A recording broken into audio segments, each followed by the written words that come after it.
talk to. He's the man that led me to the top when nobody else thought I was qualified. All the other promoters, Don King, Bob Arrow, none of them were fool with me. But Russell Peltz said, hey, he still got it. So I'm leaving it up to him to guide me the next way.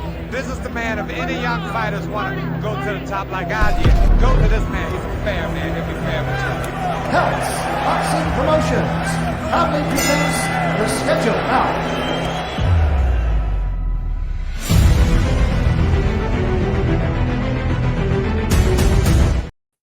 Well, I wanted to say welcome again and welcome back, Russell, to 2025, having you back on your podcast for your YouTube page, your Facebook page. And actually, I put this on the Philadelphia nostalgia and vintage photos on the Philadelphia Facebook page. So we're getting even more looks at that. So welcome back.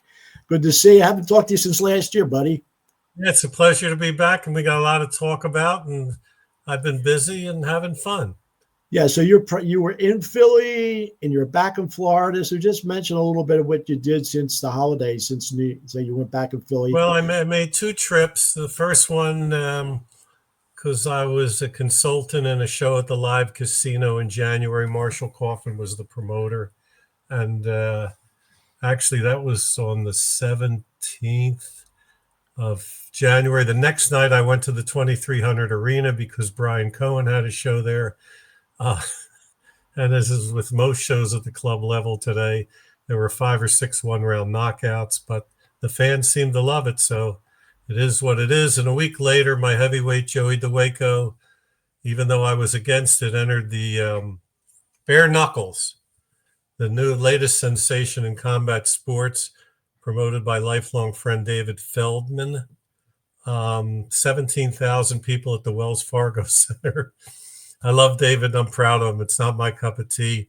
Joey DeWaco, 5'10", 250. Fought a guy who was 6'4", 290. Beating the stuffings out of the guy in the first round. Beat them all up. Second round, Joey broke both of his hands. Ruptured an ankle. Couldn't continue and lost. The next day, Carl, I'm in the elevator with the winner. His one eye. I don't know if you ever remember the picture of Carmen Basilio after he fought Robinson the second time, where his eye was like a grapefruit. He couldn't talk because it was like his mouth was wired shut, and this was the winner.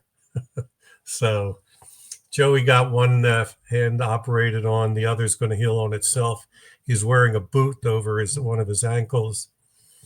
And then I came back to Florida, and then I went back to Philly on the Atlantic City and Philly on the 7th of this month. And the next week, Lynn and I drove up to the Wind Creek Casino in Bethlehem, Pennsylvania, which used to be the Sands, where we promoted maybe half a dozen shows a decade or more ago, to see one of our guys, Bryce Mills, a junior welterweight out of Liverpool, New York, outside of Syracuse, score the biggest win of his career. He's 18-1 now.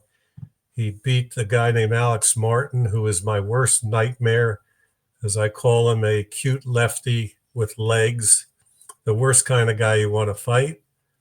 And a fight I turned down until Bryce's father called me and said, no, Bryce wants to find out if he's got it, where he's going. So he took the fight, and he won by scores of 77-75 and 78-74 twice, which is basically 5 rounds to 3 or 6 rounds to 2. It's, and now people in the business, well, maybe they're thinking maybe this kid's more than just a ticket seller.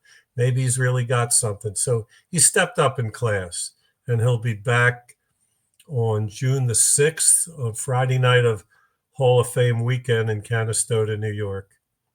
So it's been a good first 2 months, Carl, and I'm heading to Havana, Cuba Saturday, but I'll be too far from Camagüey, which is where Kid Gavilan was born. So I won't get to see his birthplace, but I'm looking forward to it. You smoke cigars? You'll have a big Cuban cigar? No? Actually, I think I read that they're actually having a professional fight.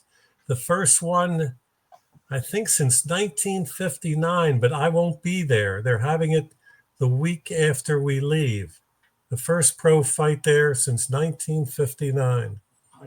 So that's where we are. And we got a lot to talk about. Yes, we do. Yeah, let's talk a little bit about little business. How's the book doing? The book is good. We sold I sold one up in, I always carry a book with me no matter what, because you never know. Hey, Russell, do you have yeah, I sold one up in Bethlehem. We sold 1,940 books. And I'll take some up to Canastota for the memorabilia show. I'm hoping to sell 2,000 by the end of the year. And the reviews on Amazon are amazing. People love it. So, like I've said, I'm very proud of the book. My 50 years in boxing as a reporter. Right now, I'm just a consultant. We're gonna get you to the 2,000 range. It's a little bit. My landlord mentioned me if you see me go off screen a little bit, but this is a live podcast. So yeah, I'm glad the book is doing good. We're gonna get you to 2,000. So there's a couple other things you want to do. So where do you want to get to now? I know there are a couple other things you wanted to talk about. Well, I want to talk about the controversy and the recent fight in New York City between Gervonta Davis and Lamont Roach. I believe they said they had 19,000 people at the Barclays Center. Right. And it was a controversial fight. It ended in a majority draw, which meant Davis kept his title. The controversy was in the 9th round, where honestly they blew it big time. Davis got hit with a right hand, backed up a little bit, looked at the referee, took a knee. I don't think he was on the knee was on the canvas for maybe a second, but it was still on the canvas. Then he got up, went to his corner, called up his corner man to wipe some grease out of his eyes. Now, boxing 101, you take a knee, it's a knockdown. The referee started to count, Steve Willis, then stopped counting, watched the fighter go to the corner and have his grease run. When a corner man comes up the steps during a round, it's an automatic disqualification. So even if we let that one go, the knockdown would have made, if Willis had called that a knockdown, which he should have, Roach would have won the fight. It would have been a 2-point round because two of the scores were 114 each. Okay, now well, we have a 3-minute clip that we watched a little bit before it mentioned it. So you don't mind playing this 3-minute clip right and talk about it afterwards. Okay. All right, Brian, thank you very much. And a sold-out crowd here in BK awaiting the arrival. Okay, gentlemen, you both received instructions in the dressing room. I want you to obey the commands to protect yourselves at all times. Right now, we'll go on the low on the green. We're going to go low underneath the black. All right, got it? Top look. Let's go to work. Number 2 pencil, but he'll need more than wit to withstand Davis's precision and power. Round number 1. So far, Roach not giving him anything. The left hook by Roach in the jab. Continuing to pound to that body with the left hand. Into the body again with the left and the right that time. And now flashing some of his speed. Final 60 seconds as we are in the 6th round. Let's see what happens because the words are being thrown at each other. Let's see if the punches start being thrown, and yes, they do. He's throwing a lot more. That left is landing. That straight left.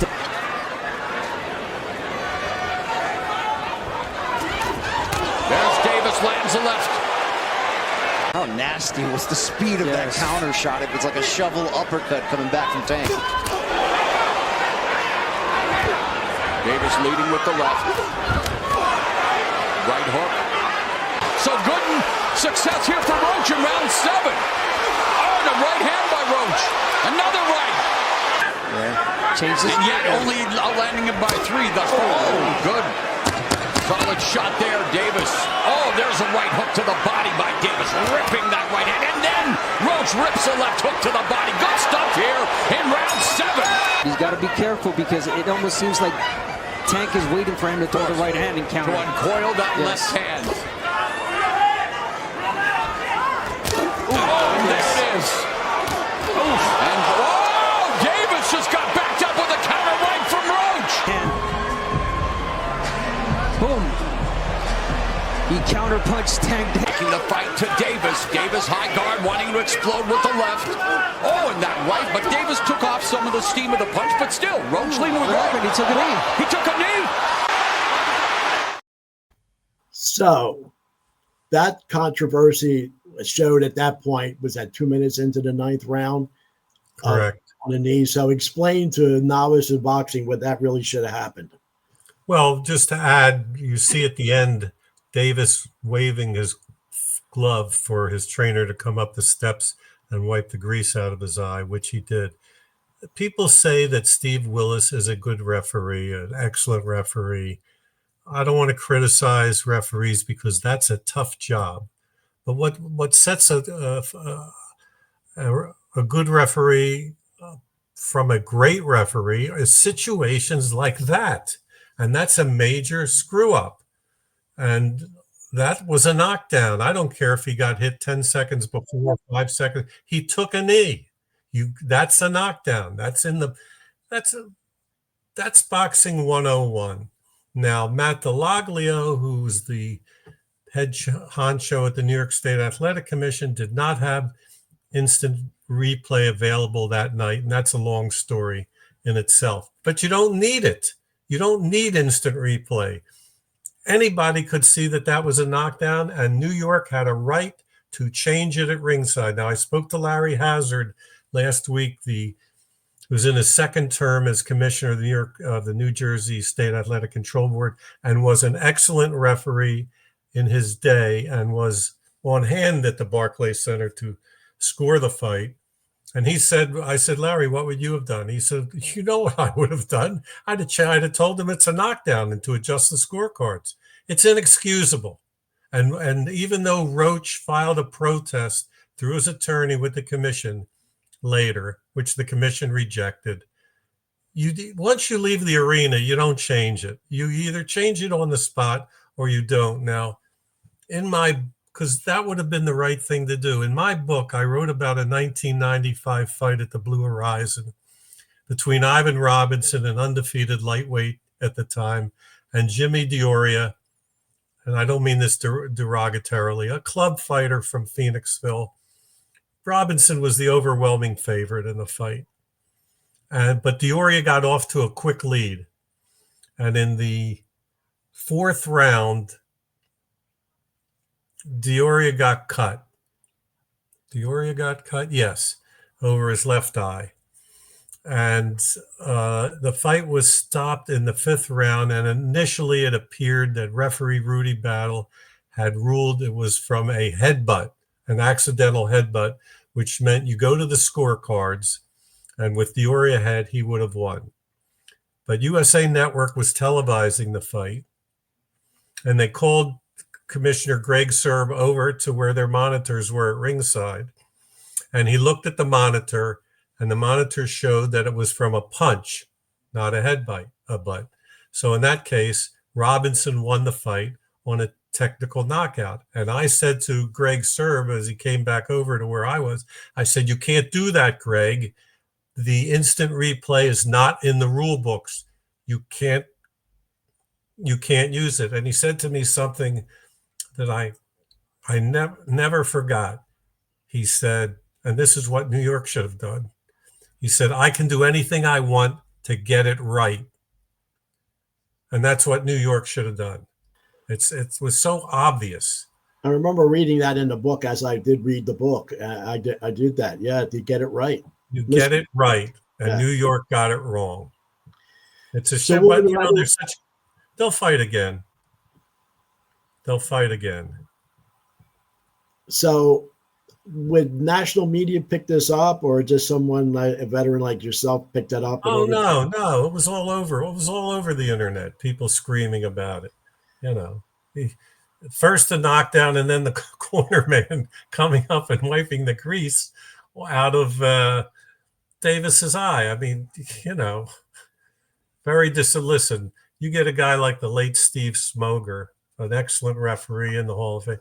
He would have ruled it a knockdown. Smoger it's inexcusable. Listen, I'm sure Steve Willis is a great guy, but you don't make those kind of mistakes on that stage. Actually, Steve Smoker, he was and did a lot of the fights in Atlantic City, correct? Correct. Yes, that's where he lived. Actually, I lived down there, from 96 to 202 and through some friends. And actually, there was some kind of a dinner or some kind of a function. I actually was able to meet the man. He was very gracious and very nice. And then realizing, oh, my God, he's the one. So, yeah. And, that's those good old days in Atlantic City. So, yeah, it's all boxing of today. And when you mentioned about the bare knuckles back in Philly, I made the comment that we're back at the old Roman Coliseum days that just total bedlam. And, and you said they were chanting the amount of blood that was being, spilled. What are you going to do? Yes. Well, Russell, I'll tell you, everything is going full circle. So where else do you want to go? I know you had a couple other topics you wanted to talk about. Well, there's a lot of publicity in Philly right now about the late Joe Frazier's gym, which was bought out by a furniture store. That's on North Broad Street. That's the North Philly train station. The fighters would come in, train at Frazier's. I saw every great fighter that seemed like there ever was back in the 70s when Frazier's gym was its heyday. Anyway, there's a move on to save it from being demolished. I don't know what kind of shape the building is in. And that's wonderful, and I get it. But why wasn't that same outcry heard when the Blue Horizon was destroyed? Not destroyed, but disassembled. The building is still there, but the inside's been gutted, basically. That's the building that should have been saved. That's a historic landmark.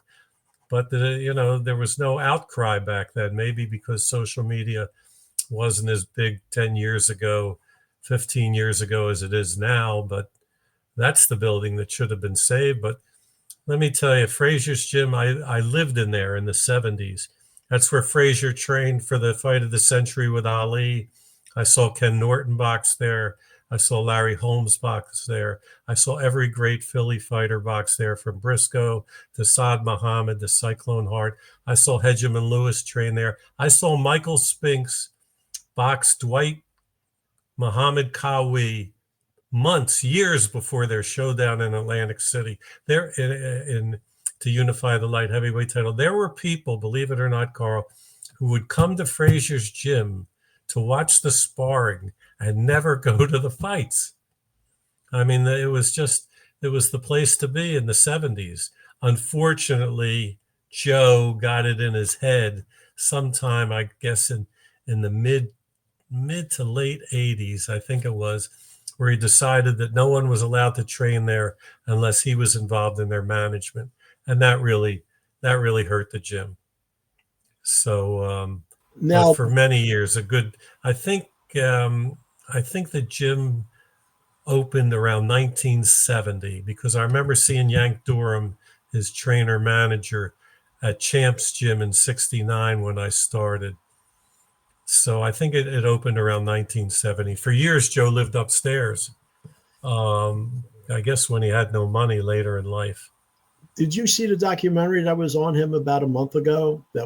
Joe Hand Jr. sent it to me. I haven't had a chance to look at it yet. It was a little dated, and that's why, I saw that, you with your amazing career over 50 years, especially with your book. And I'm still trying to throw out there about maybe trying to do a sizzle reel and maybe try to do a documentary on you. And I did have the pleasure to go back to Philadelphia, because I'm living here in California back in September. But we did take a little trek some of the locations where you grew up, where the old arena was. But then we also went to North Broad Street. And you said it's okay to play this. I don't know, you may have seen this, but we're out in front of the Blue Horizon. And this is reaction to your beloved location. So it's about a 2-minute clip, but it's showing the passion you have for the building. Shaking your head. It's sad. They should have never the city had no right to let this happen. This should have been, it still could have been used. They just would have had to fix it up. It should have been preserved as a historical site. 1314 North Broad. Well, maybe they should have a petition to have something out here, or even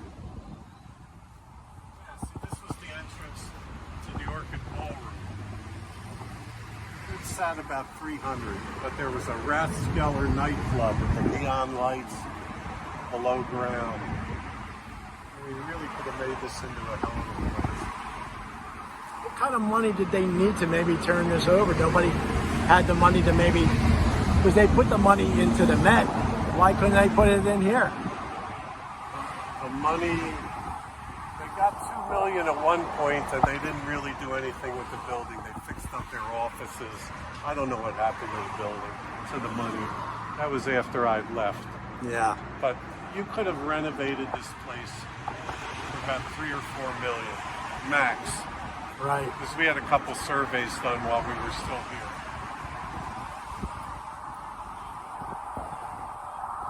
How long has it been since you've been inside the place?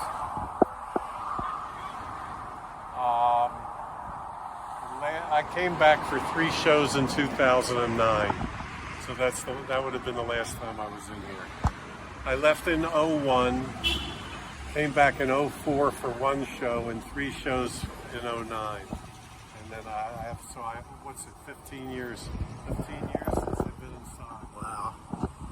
And they were closed down. Well, I know it was a very emotional. Have you been back since I was there with you, or just No. that was No. Yeah, actually, I do have some pictures that, yeah, it was an amazing location and everything, but I know your frustration that it's in some disrepair, but this is the heyday. This was taken in 1994. Another in the 90s, we had standing room only for a decade. Didn't matter who fought. Didn't matter.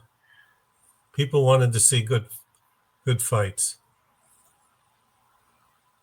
This was in 1987, Buttons Kearney and Darrell Anthony. We had a postcard made out of that photo. That's Frank Cappuccino, the referee.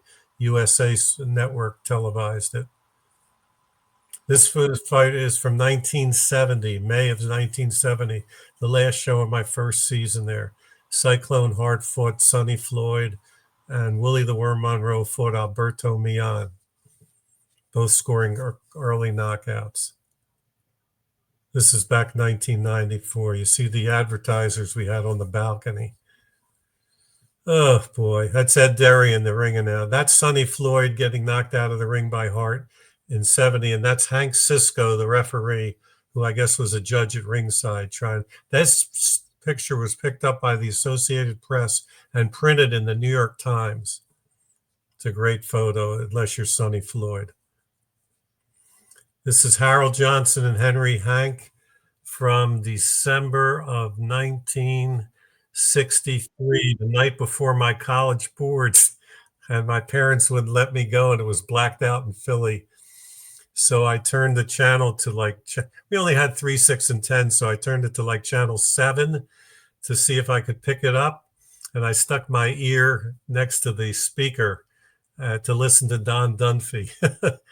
That's how I studied for my college boards. This is Kitten Hayward knocking out Curtis Coates. The referee is Zach Clayton. This is considered still to be the greatest fight in the history of the Blue Horizon. May of 64, I sat in the balcony with a couple of friends from high school. We were seniors at Lower Merion. Hayward got off the deck in the second round to knock out the future welterweight champion in a fight nationally televised by the Friday Night Fights, Don Dunphy at ringside. And I always remember my dad on Friday nights be quiet. He wants to teach, because they started at 9:00 Eastern. I remember as a kid, my dad watching, and I would go down and watch it with him. And, it's black and white. There was no color TV back then. I don't even think they were, shot in color at that point. But then the last podcast you did, you had the great Hall of Fame writer and TV for NFL Films, Ray Dinger, on. You knew when you're up in that balcony that time that what you wanted to do even at that point, correct? Right, Russell? In high school, maybe. I knew I was going to be a boxing writer for the newspaper. I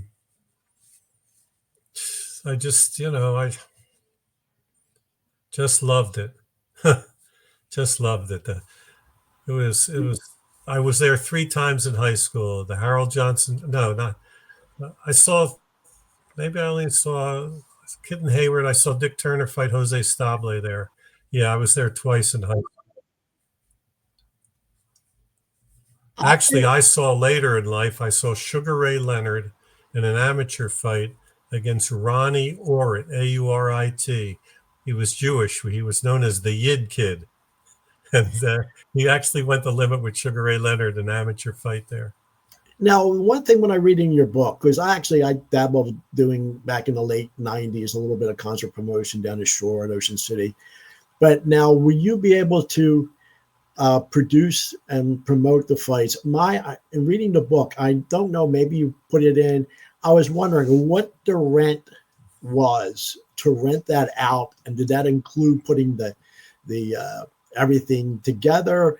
I was just curious about the financing, because I know you put a lot in there about the financing, but I was just curious about that. What was the rent for the? Well, the rent when I started was $300. Wow. 1969. It included the ring, everything set up. You walked in and the place was set up. Against a percentage, now Jimmy Toppy against a percentage of the gate. So if the 10% of the net gate, so if the gate was more than 3,000, like opening night, the gross gate was 6,000. After taxes, it was like 5,400. So that night, Toppy got $540. When I left there at the end, the rent was 4,000, and I don't know if I paid in addition. We had our own ring that Mark Condrath from Reading put in, and what we did was, Mark was a very good guy with the ring. We made the turnbuckles longer than normal in the corner, so we shortened the ring. So even though it was illegal, the inside of the ring from the mid 80s on up was 15 feet 9 inches. Now, Pennsylvania was one of the few states where you could have a 16-foot ring on the inside. Most states wouldn't allow it to be less than 18. We had it 15.9. Now, there's an old story that when Sugar Ray Robinson went to fight Gene Fulmer the last time in Vegas in 61, I think, the ring was small and he refused to fight. He said, "You got to fly in a new ring." This was like the day before the fight, and they didn't know, they couldn't get a new ring. So what Mel Greb, the promoter, did was he took a tape measure and he cut 2 feet out of the tape measure and then pasted it back together and asked Robinson to come down and look at the ring. Okay. And they tape measured it, and it said like 20 feet instead of 18. Robinson, not knowing that they cut 2 feet out of the tape measure, he said, "That ring still looks small to me," but there was nothing he could do. Yeah. Of course, he got beat bad in that fight, but yeah, it was 15.9. And between the size of the ring and the crowd, which was hanging over the ring, the pressure on the fighters, you couldn't run in that ring. You didn't want to run in that ring. You get Antonio Tarver. When he started out, he was with me. He was not a popular guy at the Blue Horizon because they didn't like that style. You know, he wasn't a big hit there. They wanted guys who came to fight, and eventually that's all we had in there. It was, and for the city to let that building fall into disrepair is an out and out disgrace. You're talking about in the history of boxing, one of the most famous, beloved, well-known venues in the history of boxing, and they just sat by and let it get destroyed. They don't want anything nostalgia and anything. We all know that in society, Russell. It's the way of the world, and it's look at me. I know you had many years at the Spectrum. That was my second home with season tickets for the Flyers, concerts, and everything. And I know Minister, Ed Snyder needed a newer building, but I said, why get rid of the old building? What do you need to knock it down for? Use it for something else. So, here we are. It is what it is. But I think you going out there and actually being out in front of the place, the emotion of your baby, that place the building is still there, but obviously the inside. So there is a documentary that's on your official page on YouTube. I actually The producers of it understood that was used for there. So it's great. Anybody who really wants to use that could go onto Russell's official YouTube page, and it's there as one of the videos on that page. So where else do you want to go, Russell? I know you mentioned something about Ring Magazine and what's going on in a global sense with boxing, and I don't think I was able to pick up anything as far as what's going on, but briefly discuss that, what's going on a world scale. Well, all the big fights, the biggest fights in the last year or two have been in Saudi Arabia. I don't know his name. The guy's known as the Sheikh. He likes to be called His Excellency. He's got deep pockets, and all the fights that were having trouble being made, they all wind up in Saudi Arabia. And he was doing business with Bob Arum and Eddie Hearn and Frank Warren, the top promoters in the business today. And now he wants to take over boxing and form a league, which I don't get it, because one of boxing's lures is it's an individual sport. But I don't know. And in the meantime, I'll get to that in a minute. In my career, I've survived MAPS, M-A-P-S, Muhammad Ali Professional Sports. Harold Smith, who later was convicted of embezzling money from Wells Fargo. He came along around 1979 and was paying fighters outrageous purses, just like the Sheik is doing now. And the fights were bathing in red ink. And nobody could understand where Harold Smith got the money from until the night before Jeff Chandler fought Jorge Lujan for me in Philadelphia. And I was partners in the show. It was discovered that he'd been embezzling. A partner of his, Sammy Marshall, worked at Wells Fargo in California. They were embezzling millions and millions and millions of dollars from the bank. And the show was turned over to me, and they never promoted again. I don't know how much time Harold Smith did in jail. But they couldn't figure, the shows, nobody could figure it out. And that's what's happening now. There's no, I don't know how much money the Sheik has. Maybe he's got 100, maybe he's wealthier than Elon Musk. Okay. Is he also part of this new golf federation? It's Saudi Arabia. I don't know if he's part of it or not.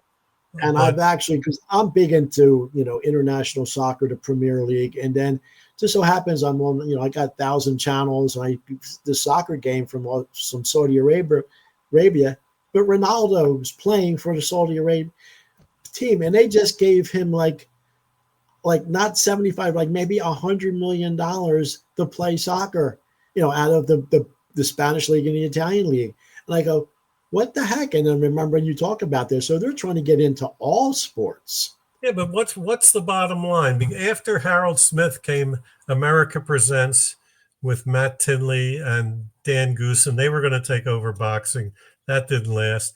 And then in more recent years, you had Al Heyman and the PBC and their $500 or $700 million loan from a hedge fund, Waddell and Reed. That seems to have faded out. I don't get what the bottom line is, because the money, the ratings and the live attendance doesn't measure up.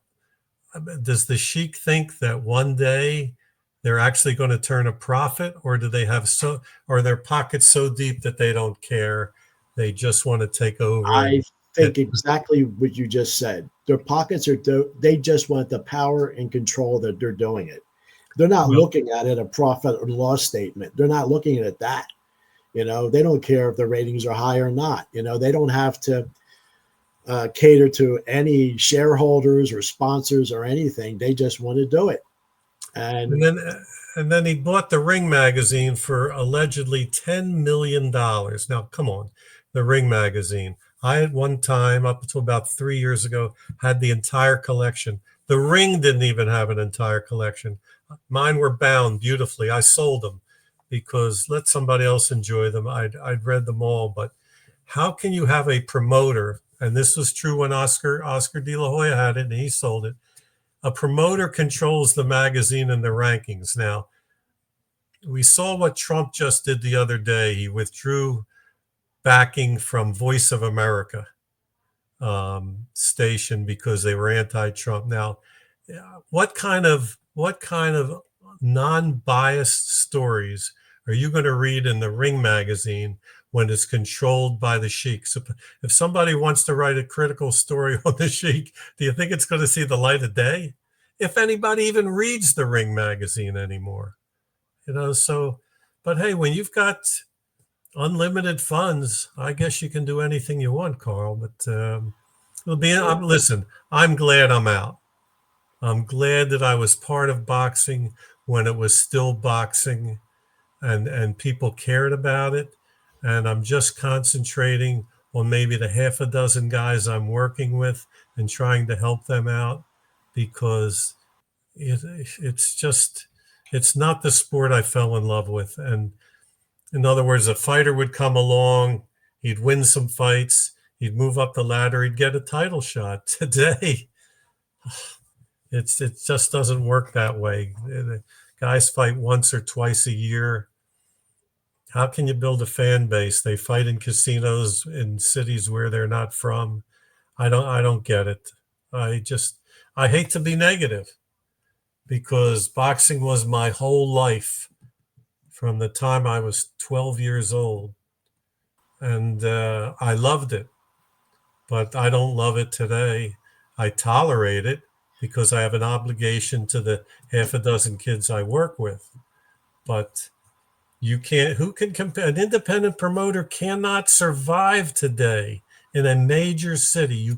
And I've said this many times, sooner or later, if Bryce Mills, the kid from Liverpool, keeps winning, the only way I'm going to get him the big fights is to turn half his turn. I don't even have a contract. I have a handshake.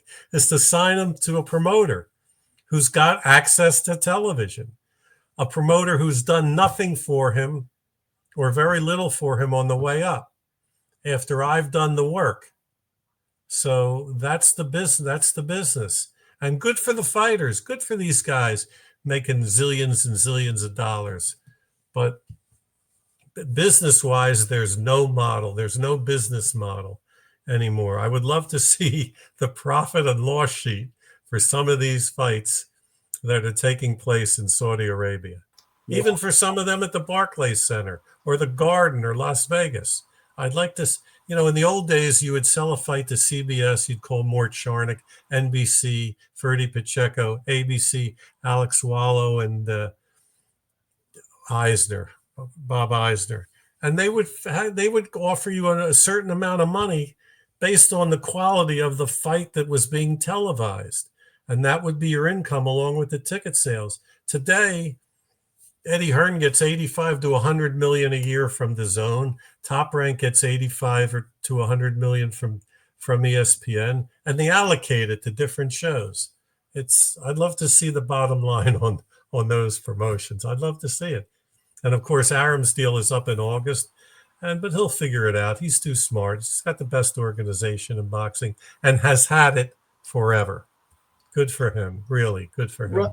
Russell, I have to ask you a question. I've sold a documentary on Oscar De La Hoya, and a lot of the things, obviously, don't want to just for Joe Frazier. Has anybody approached you besides myself, and I'm just really a fan, about doing a true documentary on your life based around your book? Has anybody approached you for it? No. I'm still trying to raise money for that and to say, hey, Russell, I have X. We could go in there and actually at your location in Philly and start interviewing people like they did for Frazier. Because I'm watching that and I'm saying there has to be one, because not only your book, but it has to be, in a documentary. So behind the scenes, I know we have not talked.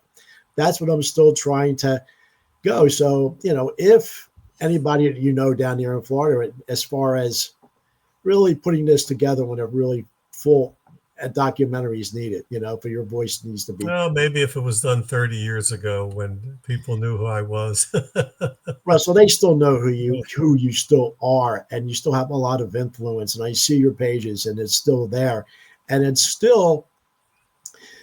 of, a story that needs to be told through the book. I actually, through my own lens, through my little bit of video production knowledge, I see documentaries starting with you voicing over a lot of chapters of your book, and then actually using, real footage and interviews and things like that, because your book reads like a documentary.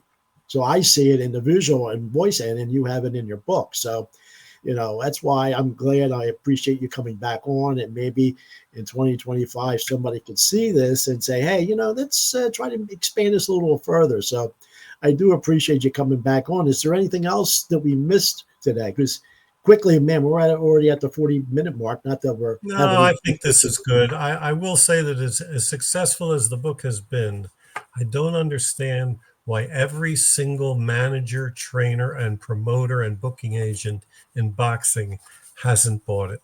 I mean, most have, but there's still plenty who haven't. I don't get it. Michelle Rosado, Raging Babe, we were talking about doing a promoter school, something like Roy Engelbrecht has done out in California, and this was going to be the textbook. But Michelle's busy flipping houses and selling them, and I'm busy playing tennis and golf in Florida. So that's where how that's much have you gone to any books? It's not in bookstores, correct? So you can't really do a book signing or anything in bookstores. I've done book signings, but not in bookstores, because the finances of putting the book in a store is you're lucky to get $2 a book. Right. And no, I've done book signings at country clubs, at fights, at gymnasiums. I'll probably do one. I'm being inducted into the Florida Boxing Hall of Fame in June in St. Petersburg. And I did a book signing there maybe 3 years ago, and I'll probably do one that weekend in St. Petersburg. I've done a couple in Boca Raton since I've been down this winter. And you know what, Carl? Every time someone wants me to connect with them on LinkedIn, all I do is I'd send them a picture of my book and tell them it's available through Amazon.com. It's like standard. I hit a button and that's what they get. So, yeah, LinkedIn is, I don't know. I'm on LinkedIn, and actually I've put the clips on LinkedIn, to show that this, and it gets a lot of looks that you're there. And I don't know. I think there's so much out there in all sports and entertainment. I think it's just you need a blast to go out there and show, hey, this is a story that also needs to be told. So hopefully my little podcast with you, we could get on the YouTube page and the Facebook page, and somebody will pick this up, and you could have another guest or down the road. So is there anybody maybe you're thinking about having on down the road for the rest of I would have liked to have had Larry Hazard on this week, but Larry doesn't like to do that. I don't know. There's not many old timers left in Philly that can talk old time boxing with me. I'll have to look around. I just want to say one more thing. I don't know if you noticed that a wonderful sports writer, journalist, John Feinstein, just passed away last week at the age of 69. I used to love him on the Sunday morning sports reporters, and I've read about 7 or 8 of his books on golf, basketball, Ivy League basketball. Anyway, I always thought of calling John Feinstein and said, John, why don't you take a tour of the United States and what we used to call the Tank Town Tour? Go from one city to another like I did in 76 and visit all the small club fights and write about it, what the fighters go through, the struggles they have, the money they make, and write about that. And because he would have done a good job. He was excellent, but I never got around to contacting him, and I don't know if it would have done any good. But in 1976, when I was at the Spectrum and we were rolling along, and I took a trip around the country. I went to Indianapolis, Orlando, New Orleans, Corpus Christi, San Bernardino, maybe Chicago. I wound up signing Marvin Johnson on the trip, who was the first man to win the World Light Heavyweight title 3 times. But I went to the weigh-ins. I remember one in the back storage room of a liquor store in Corpus Christi where the fighters got weighed on a bathroom scale. And I saw a show in New Orleans where the commissioner fined a fighter from overseas because he wouldn't spar in the gym the week of the fight. And things like that, that there's no, the thing about boxing is it's always been like a rogue sport, and it would have been interesting reading. Well, I did hear about that. I do watch Pardon the Interruption with Wilbon, and they mentioned that they didn't make it would cause death, but I think yesterday's show, they actually had his book in the background, as paying homage to him. And I know as the years go by, all these influential people then in the media that were great are gone. But yeah, I think just with this little, podcast on your YouTube page, I try to do as most promotion on there as possible and let people know. And I'm finding other venues on Facebook to let people know. So little by little, like I said, it's only been September. This is your 7th. So it's a nice little start. And I do, still sincerely appreciate it. Maybe one day I'll come back to Philly. Maybe we could do something a little bit more formal. But in the meantime, Russell, so everything is good as far as what you wanted to speak about today? All's good, yep. We'll speak again soon. I know we'll be in touch if you have anybody lined up for next ones. And I think hopefully people will see that piece in front of the Blue Horizon and understand the passion you have for the sport and where it's going. But hey, look forward to the next time, and we'll be talking soon. Thank you again, Russell. My pleasure, Carl. Take care. Russell Peltz. This is the man to talk to. He's the man that led me to the top when nobody else thought I was qualified. All the other promoters, Don King, Bob Arrow, none of them were fool with me. But Russell Peltz said,